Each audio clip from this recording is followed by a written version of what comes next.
안녕하십니까. 능검경의 18번째 수업입니다.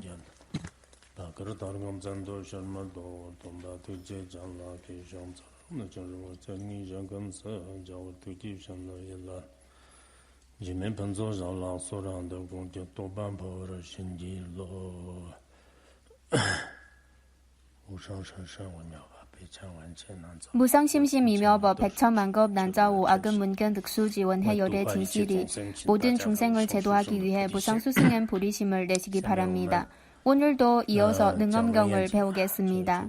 마음의 본성과 관련된 10가지 가르침 중에 첫 번째는 보는 것은 마음이고, 그리고 두 번째는 마음의 본성은 움직이지 않고, 그리고 마음의 본성은 멸하지 않고, 마음의 본성은 잃지 않는다는 이 네 가지를 이미 배웠고, 오늘은 다섯 번째, 마음의 본성은 돌려보낼 수 없다는 내용을 계속 배우겠습니다.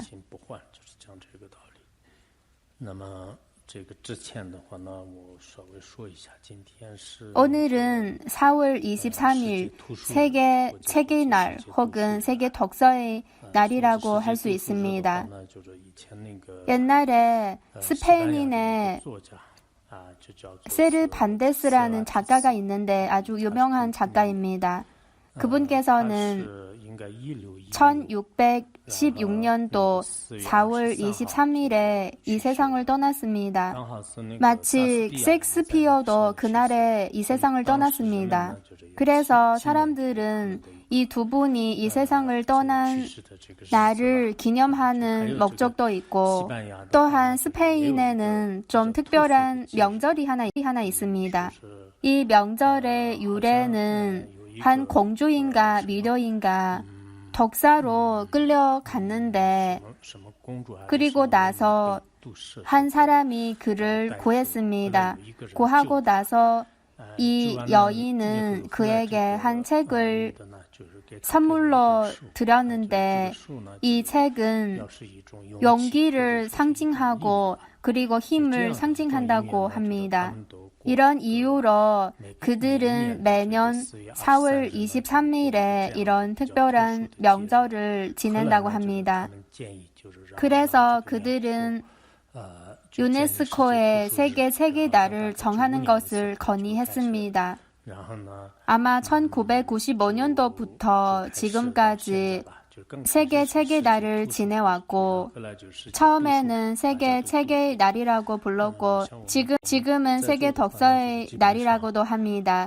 이 날에는 사람들이 독서를 합니다. 책을 읽습니다. 여러분은 세계 책의 날이 아니라도 맨날 책을 읽으시죠?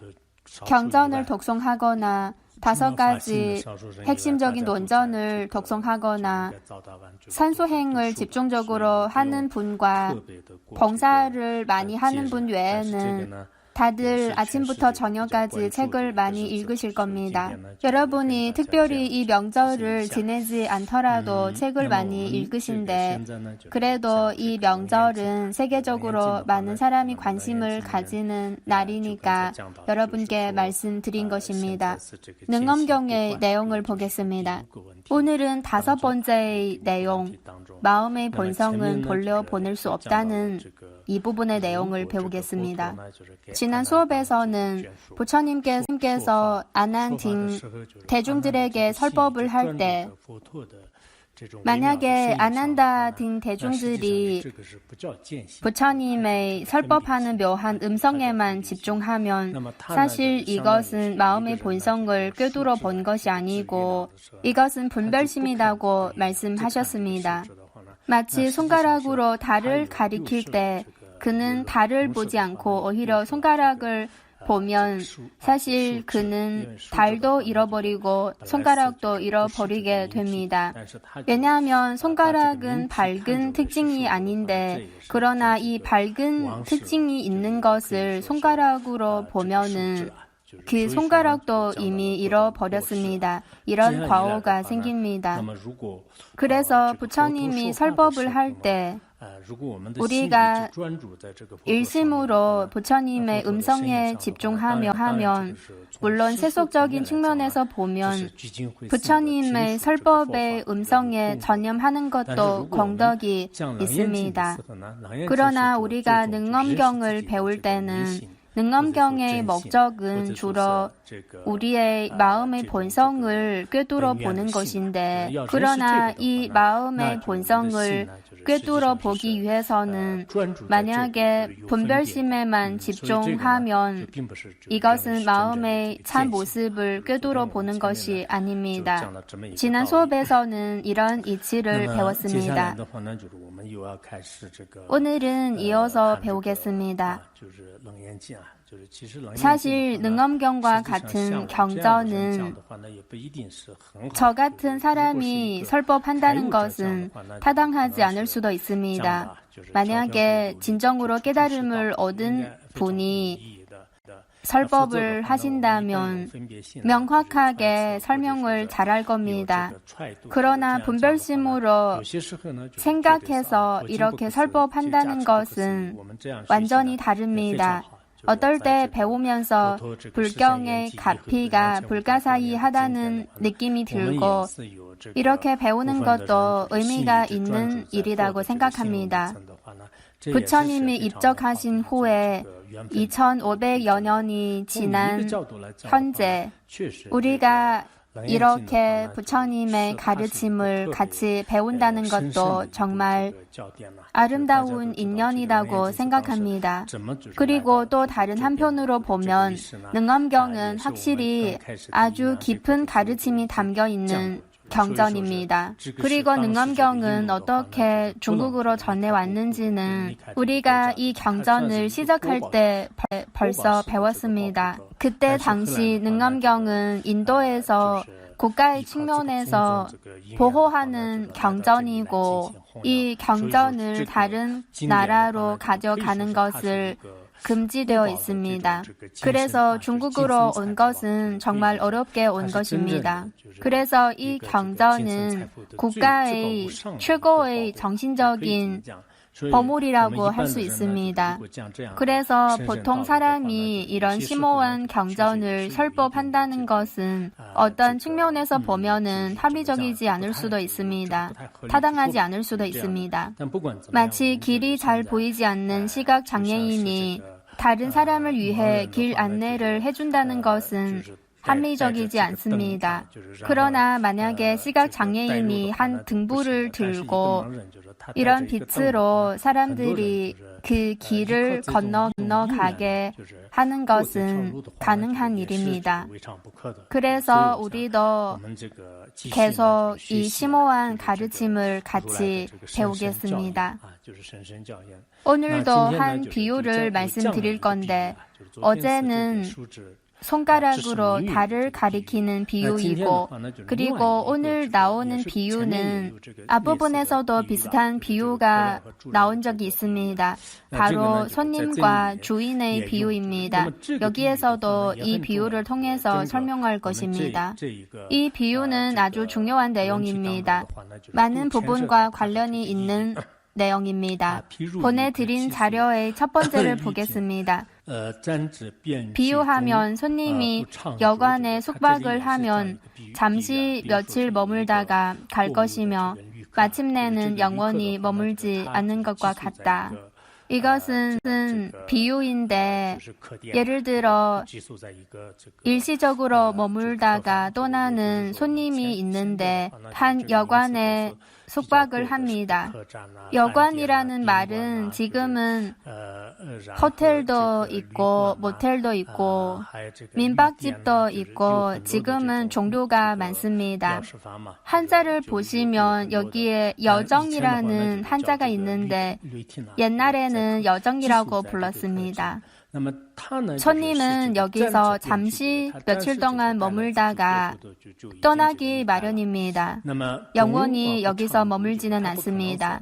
그는 손님이고 주인이 아니기 때문에 영원히 여기서 머물 수는 없습니다. 이 손님으로 우리의 분별심을 비유하는 것입니다. 중생의 분별심은 마치 손님처럼 일시적으로 나타나는 특징이 있습니다.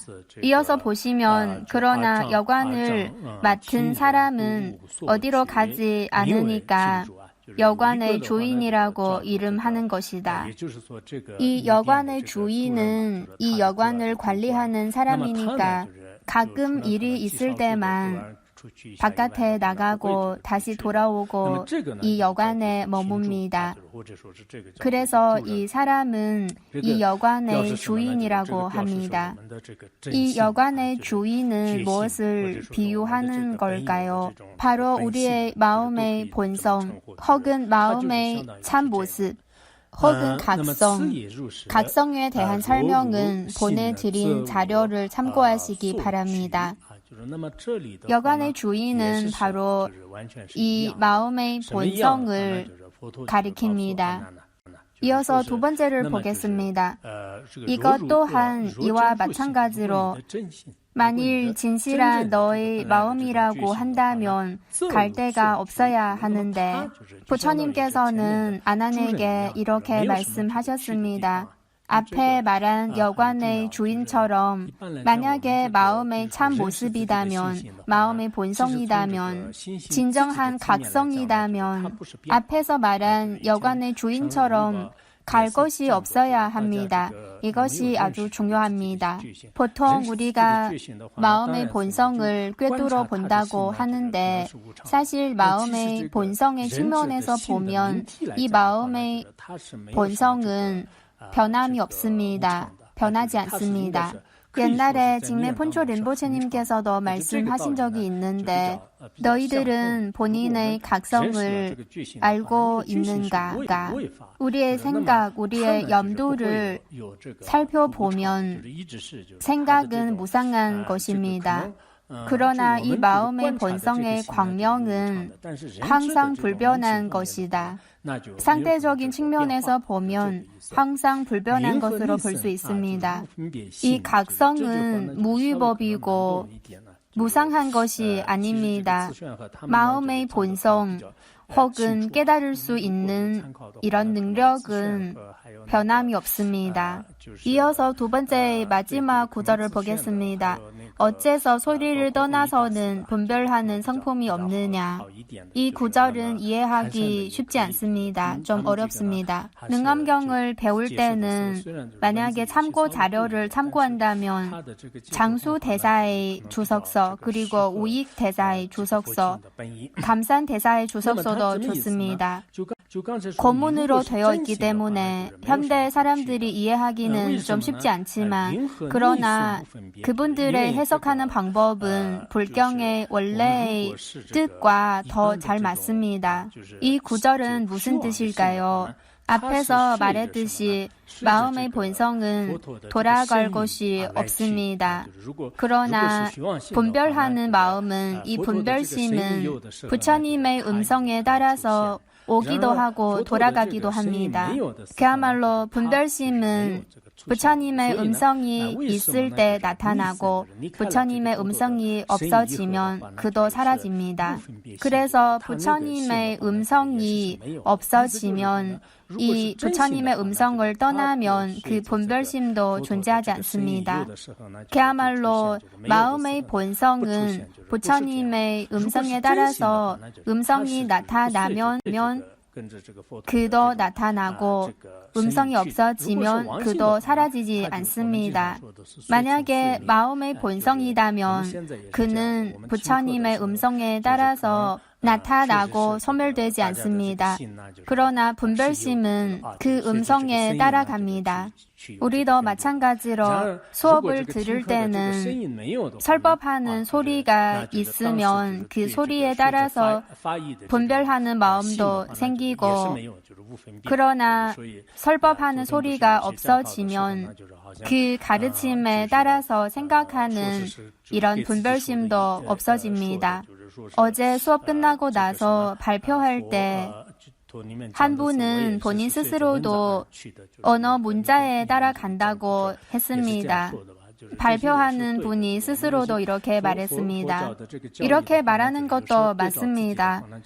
우리가 불법의 가르침을 배우고 나서 이 가르침을 통해서 본인을 살펴보면 체득한 바가 있을 겁니다. 우리도 설법을 들을 때 설법하는 소리가 있으면 그 소리에 따라서 생각하고 분별심이 일어나고, 그러나 소리가 없어지면 그 분별심도 사라집니다. 그러나 만약에 우리의 마음의 본성이라면 그는 음성에 따라서 생기고 멸하지 않습니다. 이 부분은 이렇게 해석하면 될 것 같습니다. 제가 아침에 일어나서도 이 부분은 좀 이해하기 어렵다는 느낌이 들었고, 그래서 아침에 눈을 뜨기 전에도 생각하고 일어나서도 이 부분을 반복적으로 봤더니 좀 이해가 되는 것 같습니다. 사실 능엄경은 이해하기 좀 어려운 경전입니다. 제가 아침 식사를 할 때 캠퍼 두 분께서 저한테 오셨는데 제가 티베트어의 경전을 보여드리고 이 부분은 어떻게 해석하면 좋을까 물어봤는데 그 두 분도 티베트어를 봐도 잘 이해가 안 된다고 하셨습니다. 그래서 제가 이렇게 해석하는 것도 깊지 않게 해석한다고 말할 수도 있습니다. 이어서 세 번째를 보겠습니다. 어찌 소리를 분별하는 마음만 그렇겠느냐. 나의 용모를 분별하는 마음도 온갖 색상을 떠나서는 분별하는 성품이 없느니라.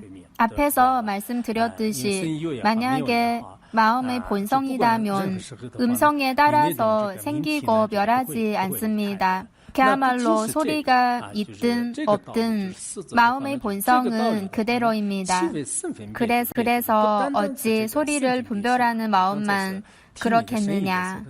그야말로 분별심은 소리를 들었을 때만 생기는 것이 아닙니다. 우리가 외부의 사물을 볼 때도 분별심이 생길 수 있고, 그리고 색성, 향미, 촉 등 5가지 대상이 나타날 때도 우리가 이 대상을 분별하는 분별심이 생길 수 있습니다. 그래서 이 소리를 분별하는 마음뿐만 아니라 부처님의 용모를 분별하는 마음도 생길 수 있습니다. 그러나 부처님의 용모를 볼 때는 분별심이 생기고 이 용모를 보지 않을 때는 분별심이 생기지 않습니다. 그러나 마음의 본성은 그렇지 않습니다. 마음의 본성은 부처님의 상호를 볼 때는 분별심이 일어나고 상호가 보이지 않을 때는 사라지지 않습니다. 이렇게 부처님의 상호에 따라서 생기고 멸하지 않습니다. 마음의 본성은 그렇지 않습니다. 마찬가지로 향기든 맛이든 촉감이든 이런 5가지 대상이 나타날 때도 대상이 있을 때는 분별심이 생기고 대상이 없어지면 분별심도 없어지는 것과 다릅니다. 마음의 본성은 그렇지 않습니다. 마음의 본성은 영원 불변한 상태로 존재합니다. 세 번째의 중간 부분을 보겠습니다. 이렇게 나아가 분별이 전혀 없는 것에 이르면 색도 아니고 공도 아니다. 이와 같이 심지어 어떠한 분별도 없습니다. 앞에서 말한 진정한 주인이든 마음의 본성이든 이는 공도 아니고 색도 아닌 것입니다. 여기서 말하는 색은 외부의 색성, 향미, 촉 등 대상을 가리키고 그래서 색도 아니고 공도 아니라는 뜻입니다. 사실 우리의 마음의 본성은 색성, 향미, 촉도 아니고 호공도 아니고 혹은 공도 아닙니다. 분별 있는 상태가 아닙니다. 이어서 보시면 고사리들은 이 이치를 모르고 명제라고 하는 것이다. 고사리는 외도 중에 수론 외도의 창시자입니다. 이 창시자 이름입니다. 수론 외도도 진리를 깨닫지 못하고 명제를 주장합니다. 명제는 그들은 외부의 대상이든 본인의 심식이든 총 25가지로 구분합니다. 그래서 그들은 실제한 이 25가지, 그야말로 25제를 주장합니다. 그리고 이어서 보겠습니다. 이 제법연, 무분별성 이렇게 되어 있는데 여기는 주어가 없습니다. 고문을 보면 사실 주어가 빠지는 경우가 많이 있습니다. 그리고 이 능엄경을 번역할 때는 재상 방용가 번역 구수를 기록하고 글을 윤색했습니다. 그래서 이 경전의 글은 다른 불경에 표현하는 방식이 확실히 좀 다릅니다. 방용은 이 글의 아름다움에 많은 신경을 썼던 것 같습니다. 티베트어로 번역했는데도 티베트어를 봐도 이해하기 쉽지 않습니다. 어떤 부분은. 어쨌든 이 경전은 지금과 아주 먼 옛날에 번역한 거니까 이해하기 어려운 것은 정상한 일입니다. 이 부분의 경전의 내용은 이런 뜻입니다. 진정한 마음의 본성은 모든 연에서 벗어났고 분별이 없는 상태이라는 뜻입니다. 외부의 대상인 색성, 향미, 촉 등 혹은 모든 분별심이든 이 모든 것이 다 없는 상태입니다. 이어서 세 번째 마지막 부분을 보겠습니다. 너의 마음은 각각 인연을 따라 돌아갈 자리가 있으니 어찌 주인이 되겠느냐. 그야말로 만약에 결국은 돌아간다면 이것은 마음의 본성이 아니라는 뜻입니다. 여기에 한자를 보시면 심성이 나오는데 그러나 여기에 말하는 심성은 꼭 마음의 본성을 가리키지 않을 수도 있습니다. 티베트어를 봐도 똑같이 마음으로 표현하지만 그러나 어떨 때는 분별심을 말하는 것이고 어떨 때는 마음의 본성을 말하는 것입니다. 그러나 구별해서 번역하지는 않았습니다. 이 두 가지 차이가 있습니다. 본인 스스로 본인의 지혜로 잘 분석하시기 바랍니다. 여기서 말하고자 한 것은 당신의 그 마음, 색성, 향미, 촉을 집착하는 그 의식이 만약에 결국은 돌아갈 것이고 결국은 소멸될 것이라면 어떻게 주인이라고 할 수 있을까? 주인은 계속 여기에 머무는 것이 아닐까? 손님처럼 일시적으로 머무는 것이 아니고 손님은 결국은 떠나지만 그러나 주인은 그렇지 않습니다. 여기는 8관의 내용인데 8관은 능엄경에서 아주 유명한 내용입니다. 이 환자는 돌아간다, 돌려보낸다 이와 비슷한 뜻입니다.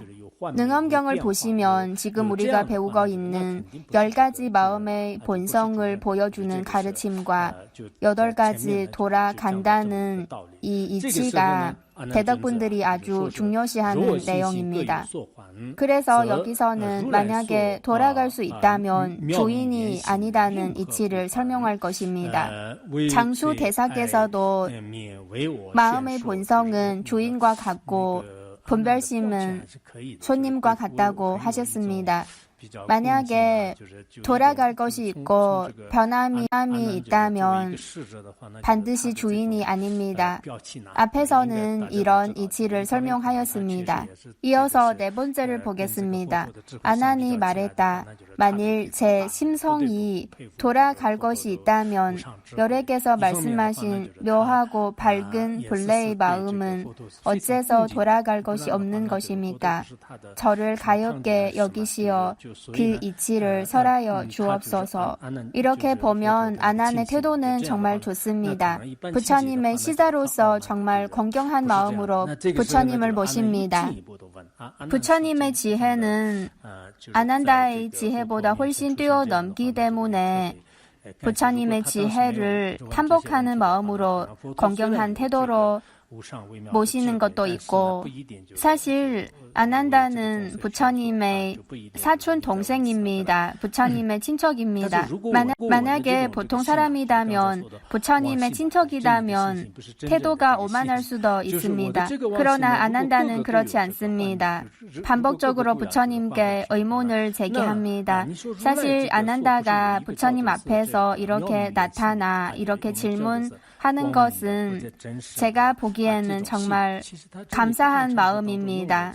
만약에 그때 아난다가 이렇게 질문을 하지 않았다면 부처님께서는 무상하고 미묘한 지혜를 가지고 있지만 그러나 대중들을 위해 설법을 하지 않을 수도 있고 그러면 언어 문자로 남기고 지금까지 전해 내려오지 못할 수도 있습니다. 앞에서는 만약에 돌아갈 것이 있다면 마음의 본성이 아니다고 하셨습니다. 여기서는 묘명 원심이라고 나오는데 이것은 마음의 참 모습, 마음의 본성의 뜻입니다. 상황에 따라서 서로 다른 단어로 표현할 수도 있습니다. 여기서는 묘명 원심 이렇게 나왔습니다. 아난다는 부처님께 이렇게 물었습니다. 부처님께서는 마음의 본성 혹은 각성은 돌아갈 것이 없고 항상 불변한 것이고 주인과 같은 존재라고 하셨는데 도대체 어떤 것입니까? 자비하신 부처님께서는 저희들을 가엾게 여기시고 설하여 주십시오. 아난다께서는 이렇게 끊임없이 법을 청했습니다. 이어서 5번째를 보겠습니다. 부처님께서 아난에게 말씀하셨다. 또 내가 나를 볼 때 그 보는 견정명원은 비록 묘정명심은 아닐지라도 눈을 눌러 생긴 곁달과 같으며 강물에 비친 그림자가 아니다. 여기서는 한 비유를 말했습니다. 아난다가 부처님을 보는데 이 보는 작용은 이 보는 성품은 견정명원입니다. 그러나 이 보는 경정명원은 그렇게 높은 경지가 아닙니다. 마음의 본성은 아닙니다. 그러나 아주 낮은 수행의 경지도 아니고 반부의 분별심도 아닙니다. 그래서 부처님을 보는 이런 견해를 견정명원이라고 하는 것입니다. 그러나 이런 견해는 묘정명심이 아닙니다. 이 견정명원이든 묘정명심이든 도대체 어떤 경지가 더 높은 경지인지 잘 이해하기 어려울 수도 있습니다. 여기서 말하고자 한 것은 나를 볼 때의 경정명원은 중간 단계의 경지이고 가장 높은 마음의 본성은 아니다. 이런 뜻입니다. 부처님께서는 한 비유를 들어서 설명하셨는데 당신이 나를 보는 이 견해는 눈을 눌러 생긴 곁달과 같고 강물에 비친 그림자는 아니다. 이 달의 비유는 정해 보등론과 대원만 심성 휴식에 설명하는 물에 비친 달 그림자와 눈을 눌러 생긴 곁달의 내용을 통해서 설명하면은 이해하기 좀 쉬울 수 있습니다. 그 뜻은 무엇일까요? 바로 아난다의 나를 보는 견해는 가장 높은 경지가 아니고 그러나 이런 견해는 범부들보다는 높다는 것입니다. 그러나 여전히 마음의 본성은 아닙니다. 이 비유에 따라서 보면 사실 달은 3가지 달이 있습니다. 하나는 하늘에 떠있는 그 원래의 달, 진정으로 존재하는 그 달입니다. 그리고 다른 하나는 우리가 손으로 눈을 누르면은 원래 그 달의 옆에 다른 하나의 달이 더 보입니다. 이 2개의 달의 이야기는 이런 비유는 티베트 지역에서는 사람들이 다 잘 아는 이야기입니다. 옛날에 우리가 어렸을 때 저녁에 밥을 먹고 나서 동생들과 같이 달을 봅니다. 그리고 서로 너는 오늘 달 몇 개를 봤어? 2개를 봤어. 두 개 못 봤는데 이렇게 서로 대화를 나눕니다.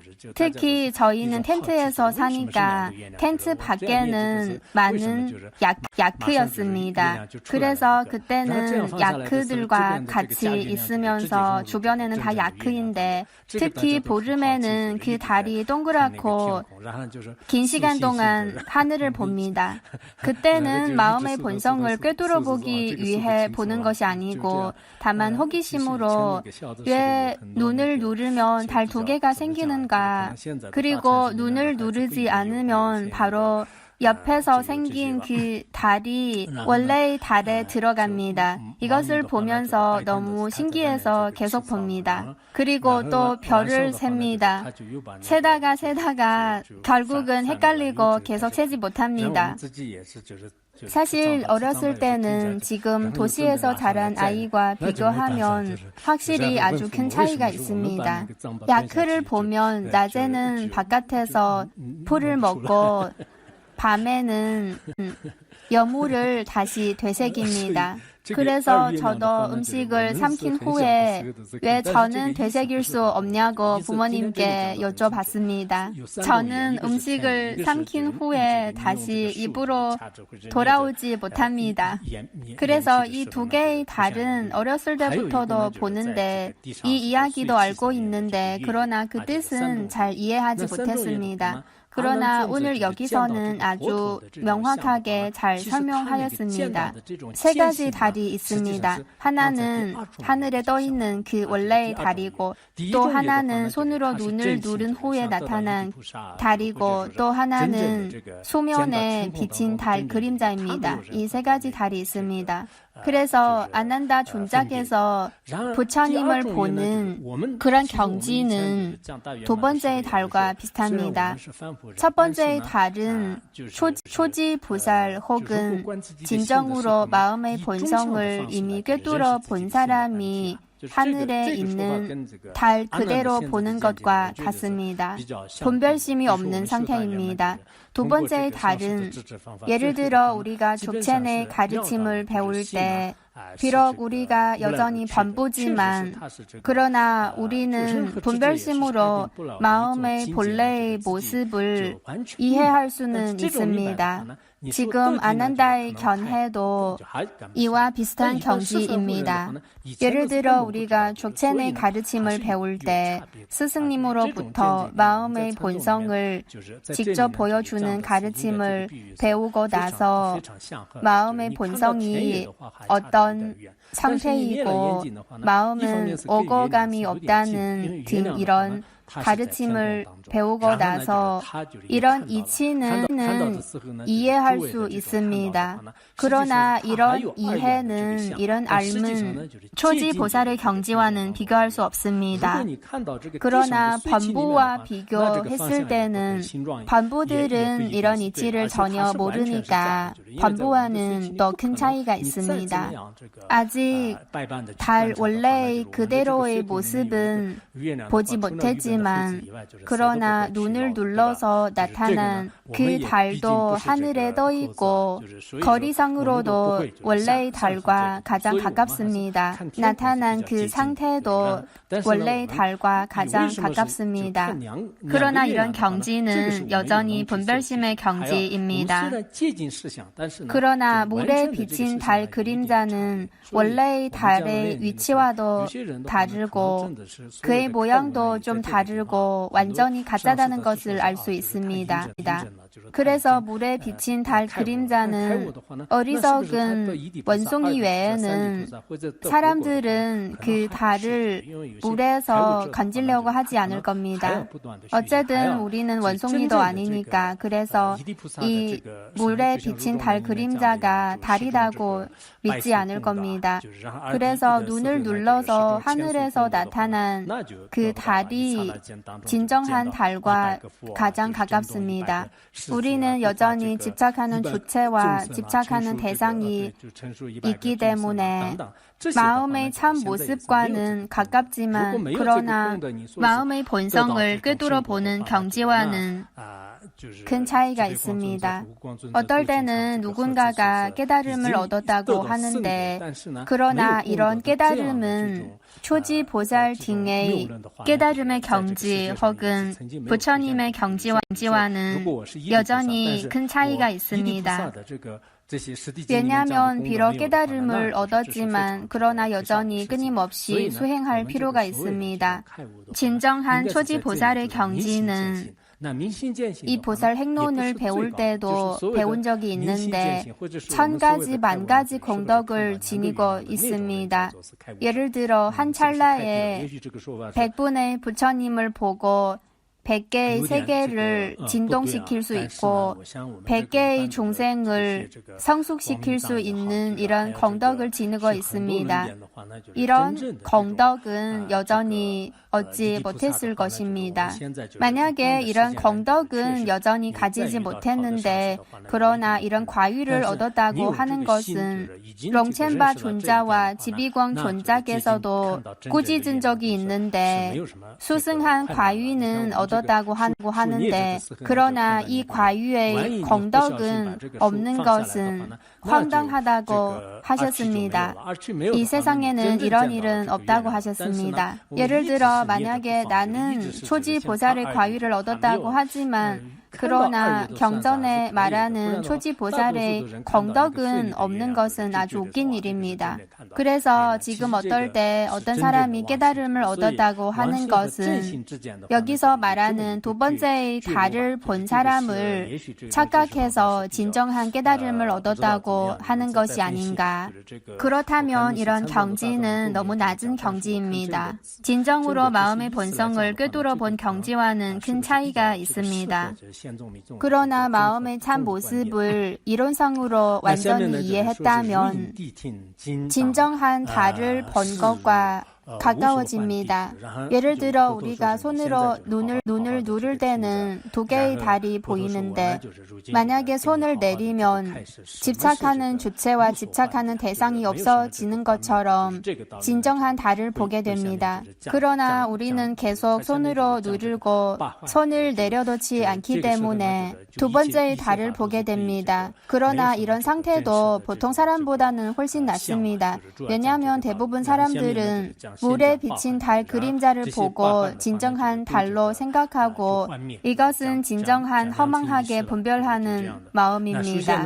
이렇게 허망하게 분별하는 마음과 마음의 본성을 이해할 수도 있습니다.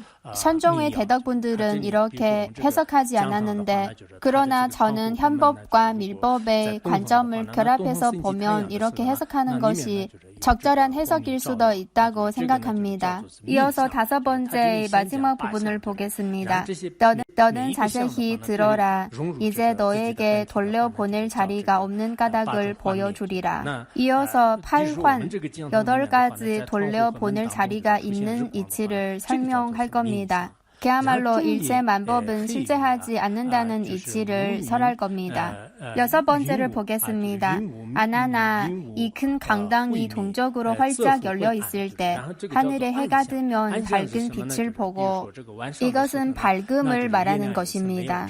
여기서는 먼저 8가지 현상을 말하고 그리고 이 모든 것을 본래 온 곳으로 돌려보냅니다.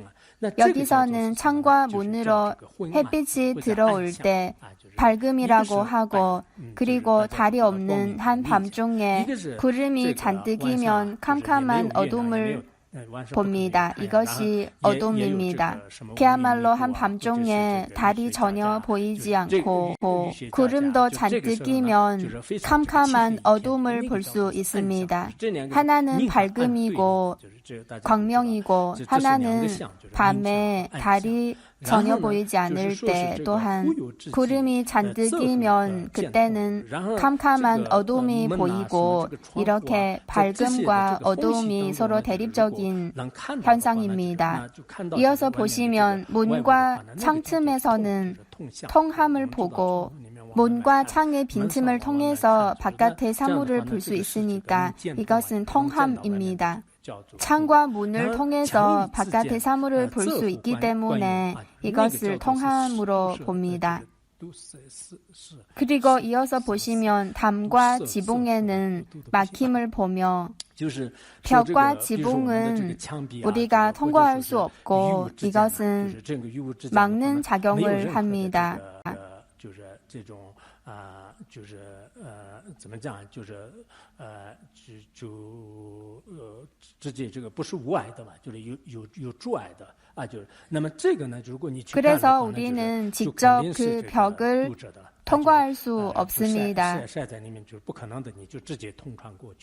그래서 담과 지붕에는 막힘을 보인다고 합니다. 이 담과 지붕을 막힘으로 봅니다. 그래서 하나는 통함이고 하나는 막힘입니다. 이어서 보시면 분별하는 곳에서는 여러 인연을 보고 우리가 분별심으로 외부의 대상을 분별하면 바깥의 색성, 향미, 촉 이 대상들을 분별하면 이것을 인연이라고 할 수도 있고 대상이라고 할 수도 있습니다. 이어서 보시면 텅 빈 곳에서는 두루 공한 성질을 보며 여기서는 텅 빈 곳 이런 공간을 말하는 것인데 이 허공에는 아무것도 없습니다. 이것을 공으로 봅니다. 그래서 여기서는 대상이 있는 것과 공한 것을 말하는 것입니다. 이어서 보시면 조밀하게 흙먼지가 날리는 현상이 일어나면 어두운 먼지가 감돌며 만약에 새 속에서 흙먼지 혹은 먼지가 날리면 어두침침한 현상이 일어납니다. 이것을 탁한 현상이라고 할 수 있습니다. 그리고 어떨 때는 먼지가 가득하면 특히 큰 바람이 불 때 먼지가 바람에 따라 날릴 때는 사물을 잘 보지 못합니다. 전혀 보이지 않을 수도 있습니다. 특히 전쟁의 불길이 흩날릴 때 일어난 어두침침한 현상을 탁한 현상이라고 합니다. 이어서 보시면 날씨가 맑게 개어 먼지와 안개가 걷히고 나면 다시 맑은 기운을 보게 됩니다. 비가 거친 후에는 모든 것이 깨끗해지고 이것을 청정함이라고 합니다. 그래서 방금 말한 밝음과 어두움, 통함과 막힘, 대상과 공, 그리고 청정함과 탁한 현상, 총 8가지 현상이 있는데 서로 대립한 관계입니다. 우리가 보고 듣는 이 모든 대상 중에 우리가 접할 수 있는 모든 현상 중에 능엄경에서는 대표적으로 이 8가지 현상을 설했는데 물론 더 많은 사물과 현상들이 있습니다. 그러나 여기서는 다만 이 8가지 대립한 현상을 대표적으로 설했습니다. 그러나 사실 이 모든 현상은 다 돌려보낼 수 있는 것입니다. 사실 세속 사람들은 이런 대립적인 대상을 집착합니다. 여기서 말하고자 한 이치는 바로 이 모든 것은 본래 온 것으로 다 돌려보낼 수 있다는 이치를 설하고자 합니다. 이어서 7번째를 보겠습니다.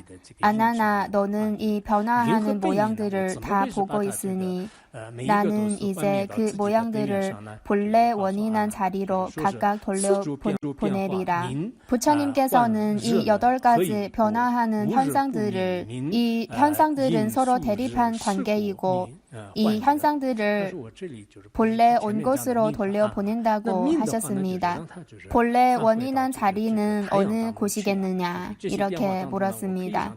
이어서 8번째를 보겠습니다. 아나나 이 여러 변화하는 모양 가운데 밝음은 해로 돌려보내리라. 그 까닭은 해가 없으면 밝지 않기 때문이다. 밝은 원인은 해에 속했으니 해로 돌려보내는 것이다. 앞에서 밝음과 어두움을 말했는데 여기서는 밝음을 해로 돌려보낸다고 했습니다. 우리가 게임을 할 때도 많은 군대를 하나에 들어가게 하고 하나로 만드는 경우도 있습니다. 우리가 밀법을 수행할 때도 먼저 문수보살의 모습을 머릿속으로 떠올리고 그리고 문수보살이 한 점과 같은 빛이 되고 아주 작은 빛이 되고 혹은 티베트어의 덧자로 변하고 결국은 허공에 사라지는 모습을 생각하는 것입니다.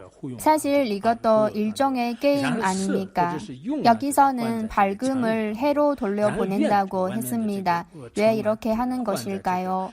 왜냐하면 해가 없으면 밝음도 없기 때문에 그래서 이 밝음도 해에 속할 수 있으니까 그래서 해로 돌아갈 수 있습니다. 9번째를 보겠습니다. 어둠은 금음의 한 밤중에 돌려보내고 어둠은 어둠 속으로 돌려보낸다는 것입니다. 이어서 보시면 통함은 문과 창틈으로 돌려보내며 막힘은 담과 지붕으로 돌려보내고 여러 인연은 분별로 돌려보내며 텅 빈 것은 허공으로 돌려보내고 탁한 현상은 먼지가 조밀한 현상으로 돌려보내고 맑은 기후는 개인 날씨로 돌려보내리라. 그래서 앞에서 말한 새 속의 대립적인 이 모든 현상들을 모두 본래 온 곳으로 돌려보냅니다. 우리가 반야 심성을 볼 때도 색불이공, 공불이색, 색즉 시공, 공즉 시색 이것도 같은 뜻입니다. 만약에 밝음과 어둠 혹은 막힘과 통함 등 이 모든 것을 그가 본래 온 곳으로 돌려보내면 이 현상들은 사실 실제하지 않다는 것을 알 수 있습니다. 이 모든 현상들은 분별심 때문에 생긴 것입니다. 이어서 10번째를 보겠습니다. 이 세상의 모든 변화는 이 8가지를 벗어나지 않는다. 그야말로 이 8가지로 세상의 모든 것을 다 포함시킬 수 있다는 뜻입니다. 우리가 이 보살 행론을 배울 때도 이런 가르침을 배웠습니다. 인연이 합해지면 생겨나고 인연이 다하면 소멸된다. 밝음도 마찬가지로 인연이 합해지면 밝음도 생겨나고 그러나 사실 이 인연도 분별심에 의해 생긴 것입니다. 대원만 예비 수행 비망록에도 모든 것은 인연이 합해져서 생겨난 것이라는 이치를 아주 자세하게 설명하였습니다. 왜 인연이 합해지면 생겨나고 인연이 다하면 소멸한다는 이치를 아주 명확하게 잘 설명하였습니다. 그리고 중론 중에도 일체 만법 중에 인연이 합해서 생겨난 것이 아닌 법은 없고 일체 만법 중에 공성이 아닌 법도 없다고 하였습니다. 이것도 같은 원리입니다. 이어서 보시면 너는 이 8가지를 두루 다 본다. 그 두루 다 보는 전기의 밝은 성품은 어디로 돌려보내겠느냐. 여기서 말하는 것은 외부의 이 모든 현상들은 확실히 돌려보낼 수 있고 소멸될 수 있지만 그러나 이 8가지를 보는 한자를 보시면 견정 명성으로 되어 있는데 당신의 이 보는 견정 그야말로 보는 주체 그리고 이 보는 명성은 어디로 돌려보내겠느냐. 이어서는 우리의 마음을 살펴봅니다. 이어서 11번째를 보겠습니다. 만일 밝음으로 돌려보낸다면 밝지 않을 때는 어두움을 보지 못해야 하리라. 만약에 이 보는 주체도 돌려보내야 한다면 그러면 이 보는 주체는 사실 밝은 성질이고 이 밝은 성질은 밝음에 돌려보내야 합니다. 이렇게 되면 밝지 않을 때는 어두움을 보지 못해야 합니다. 그렇다면 시각장애인이 어두움을 인식하는 그런 주체도 없어야 합니다. 그런 작용도 없어야 합니다. 이런 과오가 생깁니다. 그래서 우리의 이 보는 주체는 돌려보낼 곳이 없습니다. 이어서 보시면 비록 밝고 어두운 것들은 가지가지 차별이 있으나 보는 정기는 차별이 없느니라. 대상은 밝음과 어두움의 차이가 있고 분별심에도 어두움을 보는 것과 밝음을 보는 차이가 있습니다. 그러나 마음의 본성에는 이 보는 정기는 차별이 없습니다.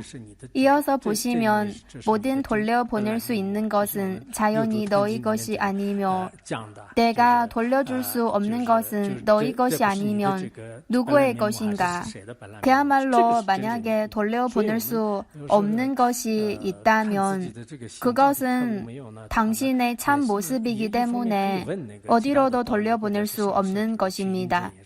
마치 6조 단경에도 이것이 너의 참 모습이 아니다면 누구의 참 모습일까? 어떨 때는 우리가 본인이 깨달음을 얻었는지를 알고 싶으면 스승님 혹은 다른 도반한테 물어봐도 되고, 그러나 만약에 본인 스스로 이런 경전의 가르침을 배웠다면 이에 대해 어느 정도 알 수 있을 겁니다. 만약에 본인이 깨달은 것은 대상에 따라서 생기기도 하고 소멸하기도 한다면, 예를 들어 법당에서 설법을 들을 때는 본인이 정말 깨달음을 이미 얻은 사람처럼 느끼고, 그리고 수업 끝나고 나서 사이가 좋지 않은 사람을 만날 때는 이 경지가 완전히 다 사라지면은 본인이 깨달은 것이 도대체 당신의 마음의 본성이 맞습니까? 아마 좀 어려울 겁니다. 마음의 본성은 돌려보낼 수 없고 소멸되지도 않습니다. 법계 보장론에도 이런 가르침이 있는데, 만약에 우리가 마음의 참 모습을 꿰뚫어 봤다면, 이미 깨달음을 얻었다면 항상 우리와 함께할 것입니다. 세속 사람들의 분별심처럼 대상에 따라서 생기고 멸하지도 않고, 그리고 이해 득실을 따지지도 않을 겁니다. 그래서 가장 핵심적인 문제는 우리가 우리의 마음의 본성을 꿰뚫어 봐야 합니다. 갖가지 방법을 통해서 마음의 본성을 꿰뚫어 봐야 합니다. 이것이 가장 중요합니다. 만약에 이 마음의 본성을 꿰뚫어 보지 못했다면 우리가 아무리 많은 경론을 배우고 사유하고 혹은 세속적인 측면의 선행을 닦아서 마음을 다스리고 이렇게 번뇌를 억누를 수는 있습니다. 이것은 억누르는 방법입니다. 그러나 그의 뿌리를 뽑아내지 못했기 때문에 인연이 합해질 때는 반드시 꽃이 피고 열매를 맺을 겁니다. 그래서 우리가 지금 수행자로서 이 모든 힘과 노력을 다 아집을 없애는 데 써야 합니다. 중관학의 가르침을 봐도 그렇고, 그리고 마음을 다스리는 7가지 핵심적인 가르침 중에도 마찬가지로 이 모든 힘을 다 아집을 없애는 데 사용해야 한다고 했습니다. 그리고 밀법과 산수행의 가르침의 측면에서 보면 이 모든 힘을 다 우리 마음의 본성을 꿰뚫어 보는 데 써야 한다고 했습니다. 예전에 스승님들도 계속 이렇게 말씀하시는데, 우리의 이 마음의 본성을 꿰뚫어 보는 것은 어렵다고 할 수도 있고, 왜냐하면 확실히 그렇게 많은 중생이 여전히 마음의 본성을 아직 꿰뚫어 보지 못했고, 그러나 간단하다고 할 수도 있습니다. 왜냐하면 우리의 이 마음은 다른 사람한테 물을 필요 없고 우리 본인 스스로 알아차릴 수 있습니다. 우리 보고 천만 백만의 세계 바깥의 일을 보라고 하는 것이 아니니까 우리의 이 마음의 본성은 도대체 어떤 것인가? 어떨 때 보면 우리의 분별심을 보는 겁니다. 우리가 이 분별심을 살펴보면 나는 늘 분별심에 끌려다니고 있구나. 분별심의 노예가 된 거구나. 그러나 만약에 진정으로 마음의 본성을 꿰뚫어 봤다면 사실 이 분별심이 바로 마음의 본성입니다. 이럴 때는 우리는 진정으로 마음의 본성을 알 수 있습니다. 그때 되면 우리 마음속에 있는 세찬 불과 같은 성내는 마음이든 끓은 물과 같은 탐하는 마음이든 어둠과 같은 어리석음이든 완전히 다 없어질 것입니다. 그래서 세속의 종생들이 만약에 마음의 본성을 꿰뚫어 볼 수 있다면 어리석음 등 갖가지 번뇌, 3가지 독이든 5가지 독이든 이 번뇌들은 정말 독약과 같으니까 멀리 해야 합니다. 진짜 독이 있습니다. 이 세계에서 전쟁을 하는 나라를 봐도 만약에 분노하는 독이 없다면 그렇게 많은 사람을 죽이지도 않을 겁니다. 그리고 탐하는 마음이 있기 때문에 이것도 가지고 싶고 저것도 가지고 싶고 탐하는 마음에 끌려서 사람이든 재물이든 건강이든 많이 차지하려고 합니다. 인류의 역사를 되돌아봐도 사실 많은 전쟁이든 평안하지 못하는 모든 것은 대부분 탐하는 마음과 분노하는 마음, 이 두 마음의 힘이 강해지면 막기 어려워집니다. 대부분 이 2가지 마음 때문에 일어난 일들입니다. 특히 이 세상에서 지위가 높고 능력이 있는 사람들이 탐하는 마음과 분노하는 마음에 끌려다니면 많은 중생에게 많은 괴로움을 가져다 줄 수 있습니다. 그리고 긍정적인 면을 보면 자비심과 보리심이 강한 사람들은 이 세상에서 많은 사람들의 마음을 변화시킬 수도 있습니다. 여러분도 이런 느낌이 드는지는 모르겠는데 우리는 지금 불법의 이론을 배우고 있고 이 이론 중에 아주 간단한 탐진치의 3가지 이치 그리고 보리심이 등 우리의 삶을 보면 그가 드러낸 힘을 정말로 볼 수 있습니다. 느낄 수도 있습니다. 부정적인 감정은 중생에게 얼마나 큰 피해를 가져다 주고 그리고 긍정적인 감정은 중생에게 어떤 힘과 용기를 가져다 줄 수 있는지 볼 수 있습니다. 그래서 우리가 수행자로서 삶 속에서도 이런 이치를 살펴보면 직접 체득할 수 있고 그래서 다른 사람한테 이 가르침이 정말 좋다 이렇게 설득할 필요도 없고 지혜가 있는 사람이면 스스로 체득할 수 있을 겁니다. 그리고 여기 보장론의 마지막 부분에는 각 종파의 관점을 분석하는 내용도 있습니다. 그래서 우리가 이런 가르침을 만난 것은 정말 큰 복이 있어서 만난 것입니다. 만약에 돌려보내는 곳이 없다면 이것은 마음의 본성입니다. 이어서 12번째를 보겠습니다. 분명히 알아야 한다. 내 마음은 본래 묘하고 밝고 깨끗하다. 이것이 바로 마음의 참 모습입니다. 사실 여기에 해석하는 방법은 족첸의 마음의 본성을 표현하는 방법과 거의 같습니다. 묘하고 밝고 깨끗한 이 마음, 이것이 바로 부처님께서 깨달은 그 마음입니다. 이어서 보시면 많은 중생들은 스스로 미혹하여 본성을 잃고 윤회한다. 중생들은 마음의 본성을 꿰뚫어 보지 못하고 미혹하여 끊임없이 3계에 윤회하게 됩니다.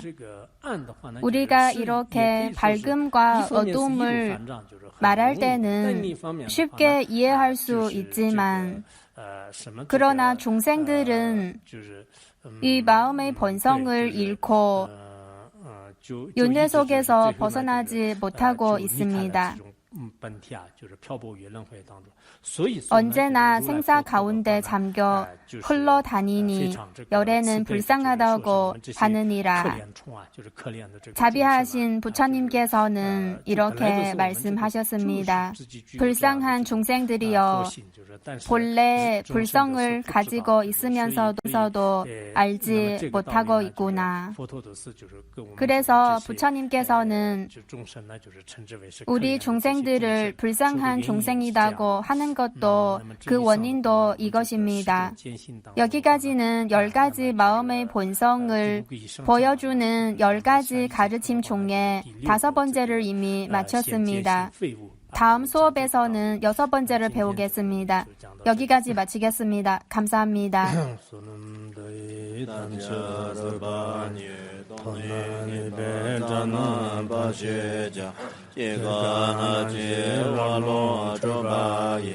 주든 손에